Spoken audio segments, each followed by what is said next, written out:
For privacy reasons, names and places have been changed. This story is inspired by true events.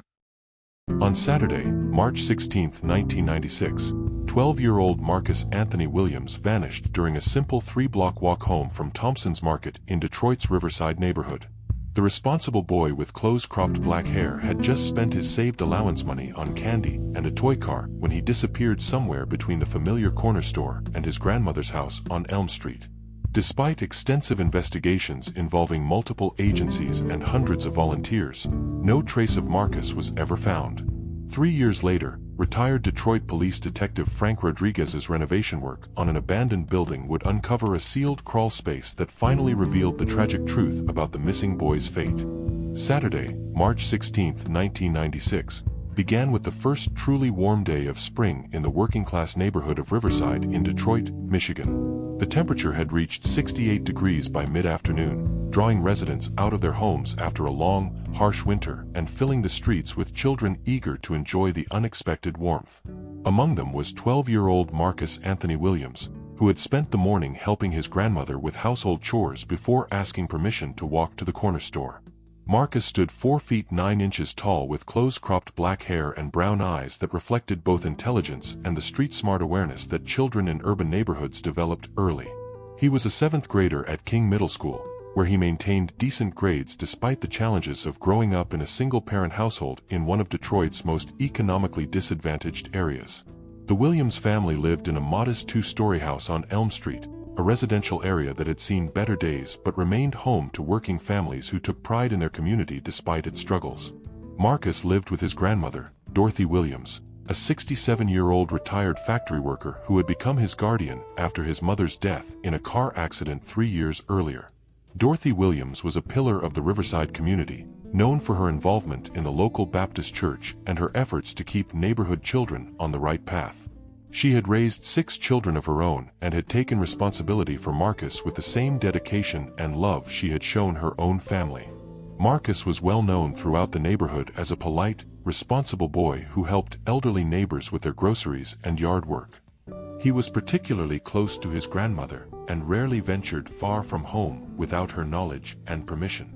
His daily routine typically included school, homework, household chores, and limited recreational time with neighborhood friends. The corner store that Marcus planned to visit was Thompson's Market, a small family-owned business located at the intersection of Elm Street and River Road, approximately 3 blocks from the Williams home. The store had been a neighborhood fixture for over 20 years and was operated by James and Maria Thompson, who knew most of their customers by name. Thompson's Market served as an informal community center where neighbors gathered to exchange news and children stopped for candy and snacks. The store carried basic groceries, household items, and the penny candy that was particularly popular with local children who had saved their allowance money.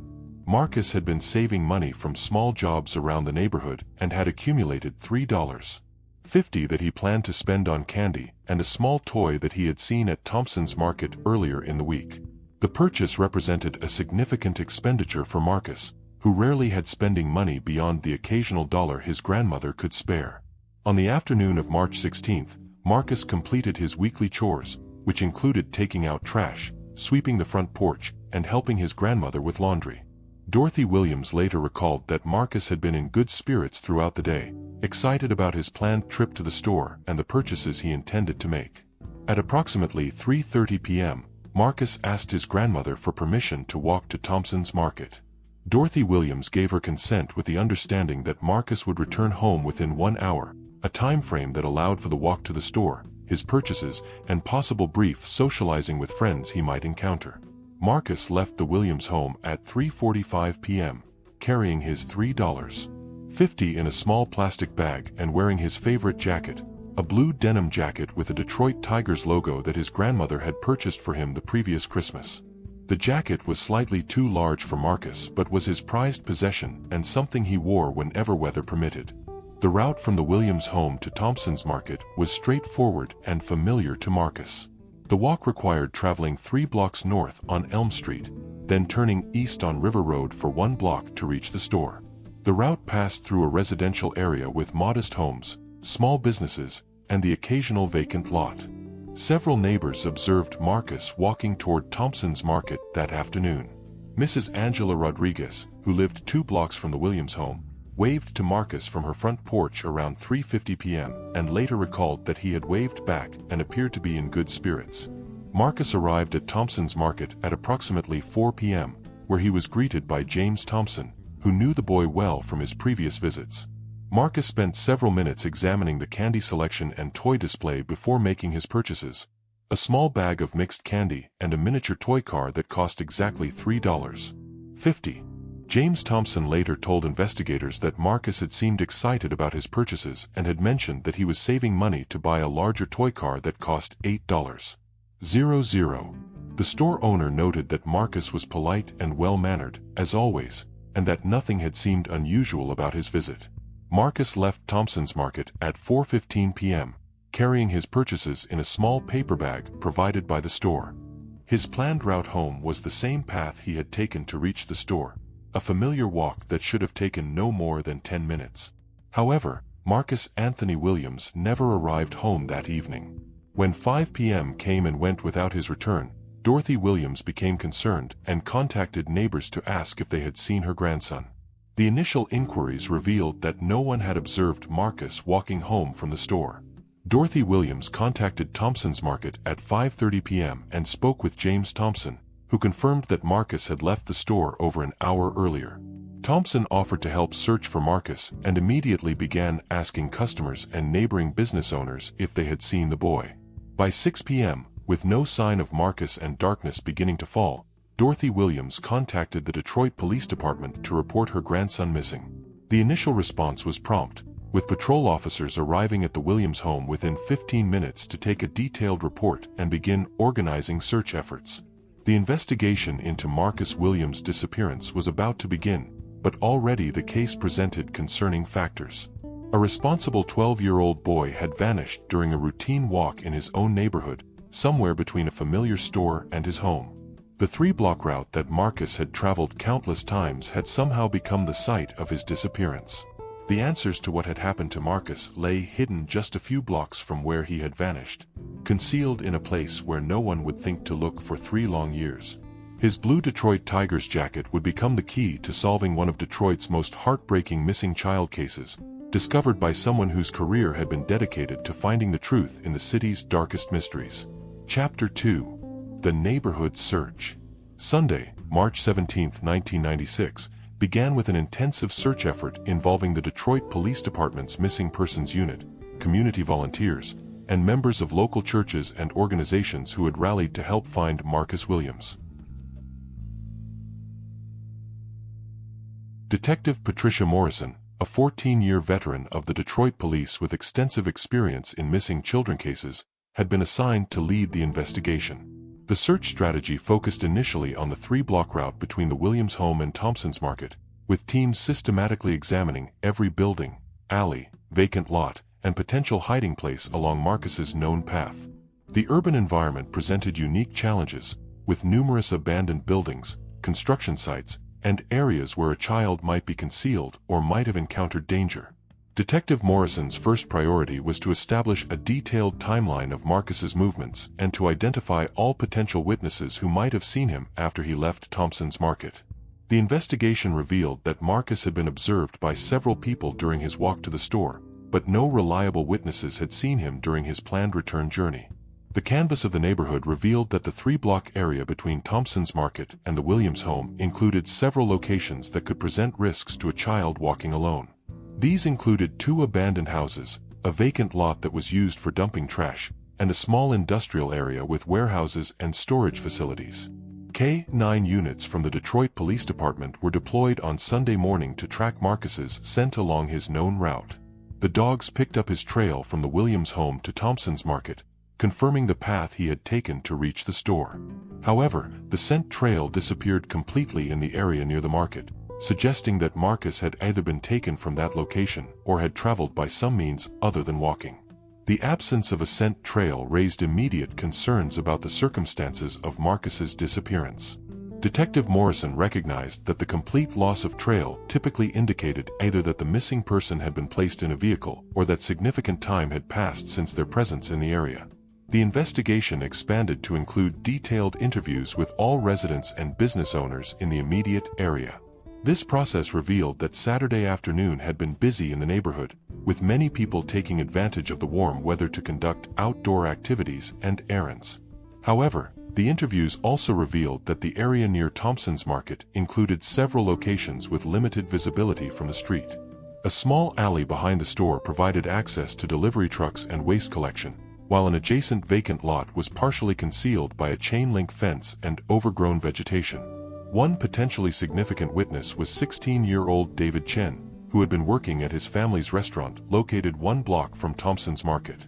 David reported seeing a boy matching Marcus's description walking alone around 4:20 p.m., approximately 5 minutes after Marcus had left the store. However, David's sighting was concerning because it placed Marcus walking in the opposite direction from his planned route home. Instead of heading west toward Elm Street, the boy David observed had been walking east on River Road, away from the Williams home and toward a more industrial area of the neighborhood. The investigation team immediately expanded their search to include the eastern section of River Road, where Marcus might have gone if David Chen's sighting was accurate. This area included several small businesses, an auto repair shop, and 2 abandoned buildings that had been vacant for several years. The search of the eastern River Road area revealed evidence that children had been using one of the abandoned buildings as an informal playground. Investigators found candy wrappers, soda cans, and other items that suggested regular visits by young people, though none of the items appeared to belong specifically to Marcus. The abandoned building was a 2-story structure that had previously housed a small manufacturing business. The building had been vacant since 1993 and showed signs of deterioration, with broken windows, damaged roofing, and areas where unauthorized entry was possible despite efforts to secure the property. Detective Morrison organized a thorough search of the abandoned building, including areas that were potentially dangerous due to structural damage or environmental hazards. The search teams found evidence of recent human activity but no immediate signs of Marcus's presence. However, the investigation revealed that the building's owner, 45-year-old Robert Martinez, had been trying to sell the property for over 2 years without success. Martinez lived in a different part of Detroit and rarely visited the building, relying on a local property management company to monitor the site and prevent unauthorized access. The property management company, Riverside Holdings, was responsible for maintaining security at several vacant buildings in the area. The company's records showed that they had responded to complaints about trespassing and vandalism at Martinez's building on multiple occasions during the previous year. The investigation into Riverside Holdings revealed that the company employed several part-time security guards and maintenance workers who had access to vacant properties throughout the neighborhood. Background checks on these employees revealed that most were long-term residents of the area with no criminal histories. However, one employee drew investigative attention: 28-year-old Thomas Walker, who had been working for Riverside Holdings for approximately 6 months and was responsible for checking on properties in the area where Marcus had disappeared. Walker's background check revealed a criminal history that included arrests for theft and drug possession, though he had no convictions for violent crimes. Walker was interviewed about his activities on March 16 and his knowledge of the abandoned building where evidence of children's activities had been found. He claimed to have been working at a different location that afternoon and provided work orders to support his account. However, Walker's supervisor at Riverside Holdings could not definitively verify his whereabouts during the time when Marcus disappeared. The nature of Walker's job required him to work independently at various locations, making it difficult to establish his exact activities during specific time periods. Walker consented to a polygraph examination, which produced inconclusive results. While he showed some physiological responses that could indicate deception, the results were not definitive enough to support criminal charges or to eliminate him as a suspect. The investigation also focused on the possibility that Marcus had encountered someone he knew and had voluntarily accompanied them to a different location. Detective Morrison interviewed Marcus's classmates, teachers, and family friends to identify anyone who might have approached him on March 16. The background investigation revealed that Marcus was generally cautious around strangers but would likely have trusted adults from his church or neighborhood who were familiar to him. However, none of Marcus's known acquaintances reported having contact with him on the day he disappeared. As the first week of the investigation concluded, Detective Morrison had established a comprehensive timeline of Marcus's activities but had not identified any definitive leads regarding his disappearance. The case was beginning to show signs of becoming a long-term investigation with diminishing prospects for a quick resolution.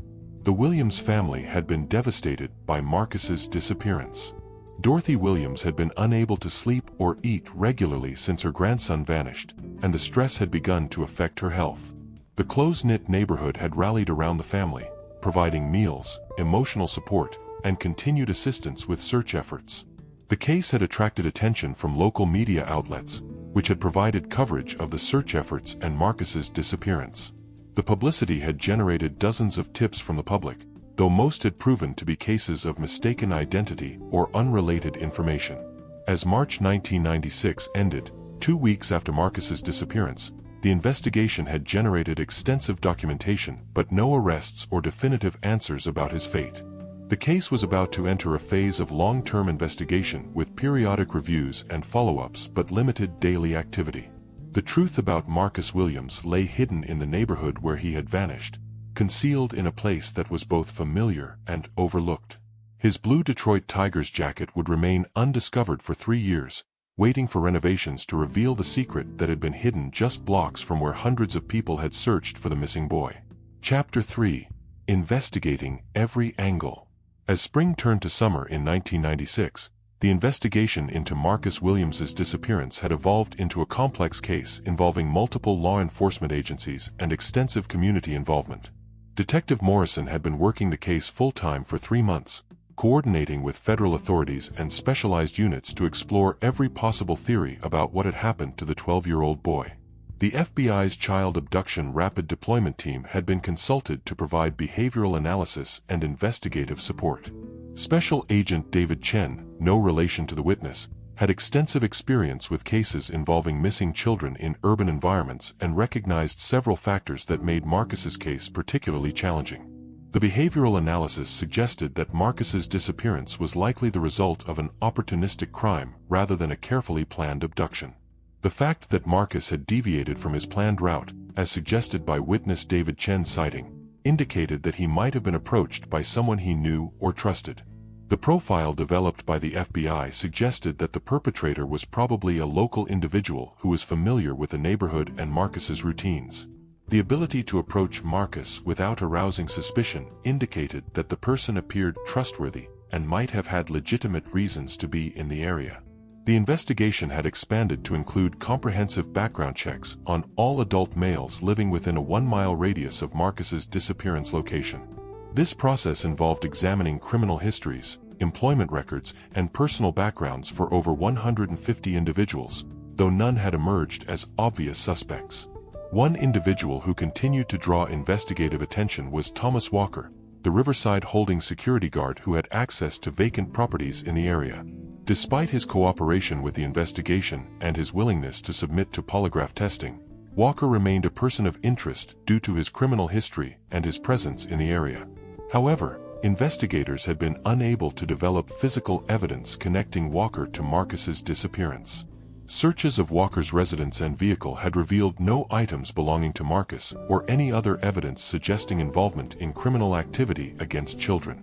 The investigation also focused on the possibility that Marcus had been targeted by someone involved in drug trafficking or other criminal activities that were known to operate in the area. Detroit's economic challenges had created opportunities for illegal enterprises, and some neighborhoods had become centers for drug distribution and related crimes. Detective Morrison worked with the Detroit Police Department's Narcotics Division to identify individuals involved in drug trafficking who might have had reason to harm Marcus or who might have encountered him accidentally during their activities. However, this line of investigation had not produced any credible leads or suspects.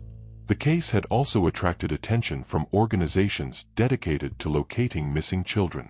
The National Center for Missing and Exploited Children had provided resources and expertise, while local volunteer organizations had continued to conduct periodic searches and distribute information about Marcus's case. Dorothy Williams had established a reward fund offering $10,000 for information leading to Marcus's safe return or the arrest of those responsible for his disappearance. The reward was funded through donations from the community and had been announced during several press conferences covered by local media. However, despite the reward offer and extensive media coverage, the investigation had not received any tips that provided significant new information about Marcus's fate. Most calls to the tip line were from well-meaning individuals who had seen children resembling Marcus in various locations, but none of these sightings had proven to be credible. The investigation had also examined the possibility that Marcus had run away from home, though this theory was considered unlikely given his close relationship with his grandmother and his responsible behavior. Additionally, Marcus had no access to money beyond the $3.50 he had spent at Thompson's Market, making it difficult for him to support himself if he had left voluntarily. As autumn approached, 6 months after Marcus's disappearance, Detective Morrison had begun to focus on the likelihood that the boy had been murdered and that his remains were concealed somewhere in the neighborhood. This theory was supported by the complete absence of verified sightings and the lack of any communication from Marcus or his potential abductor. The investigation expanded to include systematic searches of locations where human remains might be concealed, including abandoned buildings, vacant lots, construction sites, and areas with loose soil that could accommodate burial. However, these searches had been hampered by the urban environment and the number of potential locations that would need to be examined. One challenge facing the investigation was the ongoing development and renovation activity in the Riverside neighborhood. Several abandoned buildings had been demolished during 1996, and new construction projects had altered the landscape where Marcus had disappeared. These changes had potentially eliminated evidence or made it inaccessible to investigators. The Detroit Police Department had also coordinated with utility companies, construction firms, and city agencies to alert them to watch for any evidence that might be discovered during routine work activities. However, this passive approach relied on workers recognizing the significance of items they might encounter during their duties. As 1996 ended, 9 months after Marcus's disappearance, the case had been reclassified as a suspected homicide rather than a missing persons investigation.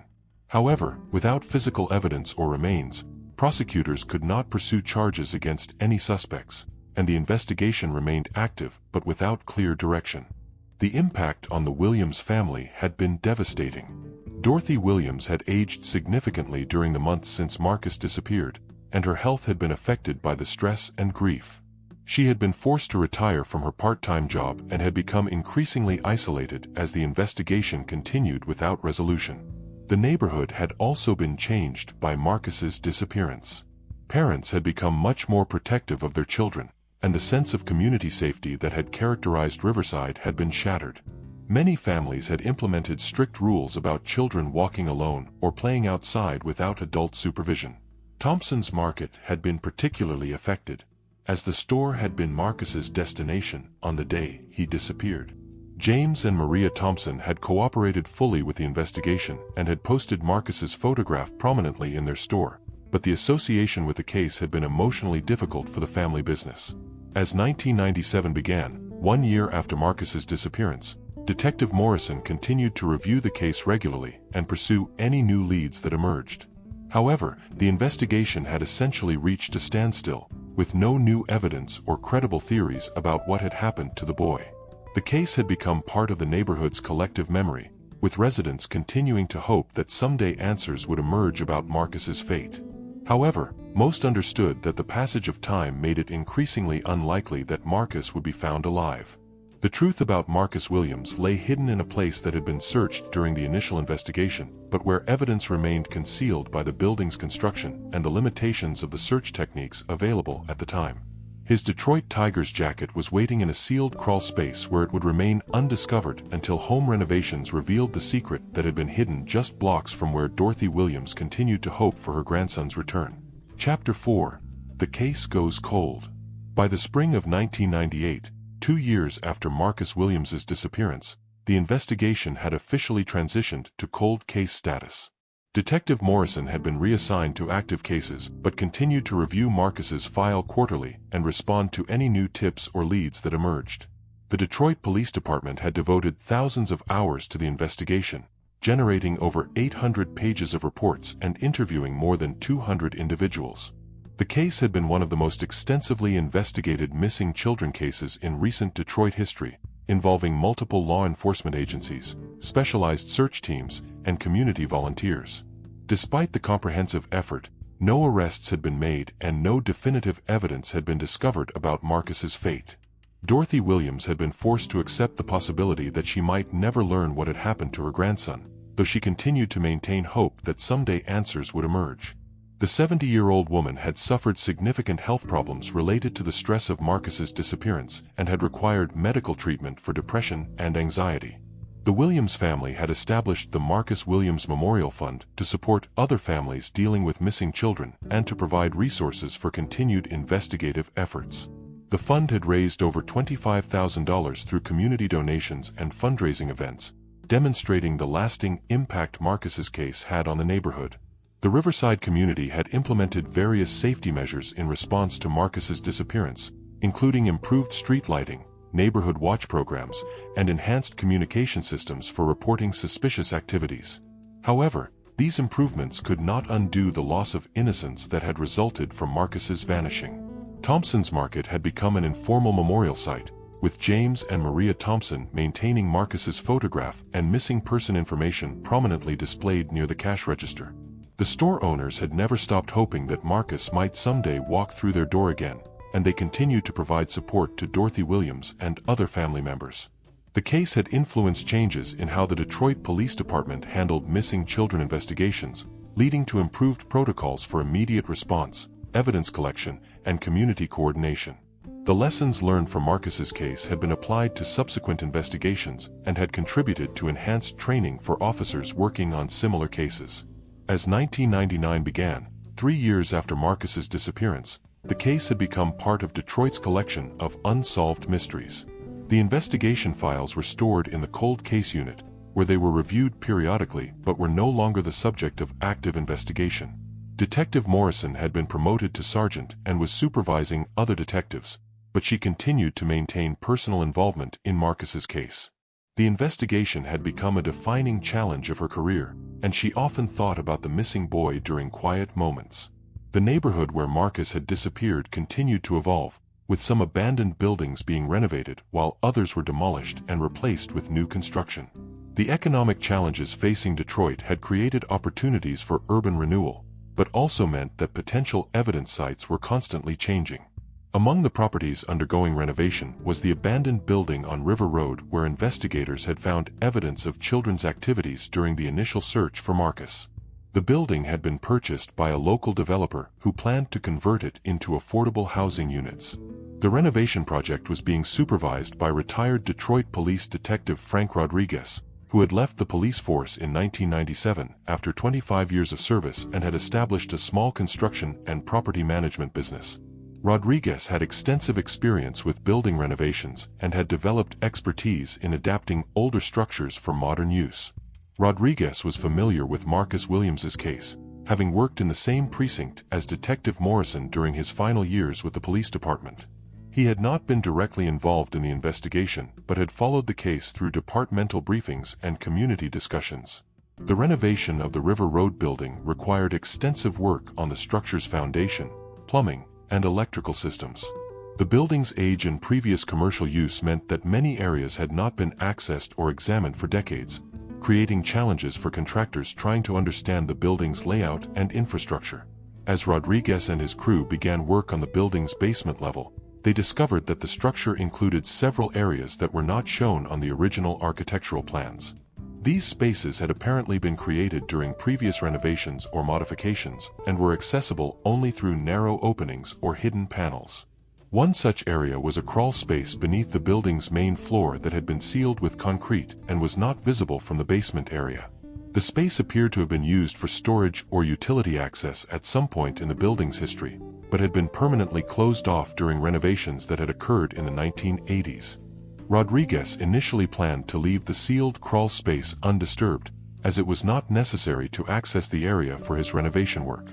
However, building codes required that all spaces within the structure be inspected for safety hazards, environmental contamination, and structural integrity. The decision to open the sealed crawl space would ultimately provide answers to questions that had haunted the Riverside community for 3 years. Rodriguez had no idea that he was about to make a discovery that would finally solve one of Detroit's most heartbreaking missing children cases. As Rodriguez prepared to break through the concrete seal that had hidden the crawl space for over a decade, He could not have anticipated that he was about to find evidence that would provide closure for Dorothy Williams and justice for her grandson Marcus. The blue Detroit Tigers jacket that had been Marcus's prized possession was waiting in the darkness, along with the truth about what had happened to the boy who had simply wanted to buy candy at the corner store. Chapter 5. The Discovery in the Crawl Space. April 22, 1999. 3 years and 1 month after Marcus Williams vanished during his walk home from Thompson's Market, retired Detroit Police Detective Frank Rodriguez was overseeing renovation work at the abandoned building on River Road when his crew encountered an unexpected obstacle while upgrading the structure's foundation support system. Rodriguez had been working on the building renovation for 6 weeks, methodically addressing the structural, electrical, and plumbing issues that needed to be resolved before the property could be converted to residential use. The work had proceeded smoothly until his crew reached the building's basement level, where they discovered that the original architectural plans did not accurately reflect the building's actual layout. The basement contained several areas that were not documented in any of the building records Rodriguez had obtained from the city planning department. These spaces appear to have been created or modified during previous renovations, possibly during the 1980s when the building had been used for manufacturing purposes.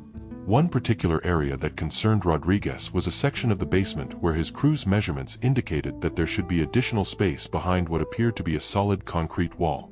The measurements suggested that a significant area was unaccounted for, raising questions about structural integrity and building code compliance. Rodriguez's construction experience had taught him that hidden spaces in older buildings could contain various hazards, including asbestos insulation, lead paint, or environmental contamination that could pose health risks to future residents. Building codes required that all areas within a structure be inspected and certified safe before occupancy permits could be issued. On the morning of April 22, Rodriguez decided to investigate the apparent discrepancy by carefully removing a section of the concrete wall to access the hidden space. The work required specialized equipment, as the concrete appeared to have been professionally installed and was significantly thicker than typical interior walls. Rodriguez's crew used pneumatic tools to create a small opening in the concrete, revealing that there was indeed a crawl space behind the wall that had been completely sealed off from the rest of the building. The space appeared to be approximately 8 feet long, 4 feet wide, and 3 feet high, creating a confined area that was accessible only through the opening they had created. As Rodriguez directed a flashlight into the crawlspace, he immediately noticed that the area contained objects that should not have been present in a sealed building space. Among the debris and dust that had accumulated over the years, he could see what appeared to be fabric and other materials that looked distinctly out of place. Rodriguez's police training had taught him to recognize potential crime scenes and evidence, even in unexpected contexts. The discovery of unusual objects in a sealed space that had been inaccessible for years immediately raised concerns about what might be concealed in the crawl space. Rather than disturbing the scene further, Rodriguez instructed his crew to stop work and contacted the Detroit Police Department to report his discovery. His call was routed to Detective Morrison, who was now supervising the cold case unit and immediately recognized the potential significance of Rodriguez's find. Detective Morrison arrived at the River Road building within 30 minutes, accompanied by evidence technicians and forensic specialists who were equipped to properly examine and document whatever might be found in the crawl space. The investigation team secured the area and began the careful process of accessing and cataloging the space's contents. The forensic examination revealed that the crawl space contained multiple items that appeared to be related to a crime. Most significantly, investigators discovered a blue denim jacket with a Detroit Tigers logo that matched the description of the jacket Marcus Williams had been wearing when he disappeared 3 years earlier. The jacket was carefully removed from the crawl space and transported to the police laboratory for detailed analysis. However, even the preliminary examination revealed evidence that strongly suggested the jacket had belonged to Marcus, including the size, style, and distinctive logo that Dorothy Williams had described to investigators. Further examination of the crawl space revealed additional disturbing evidence.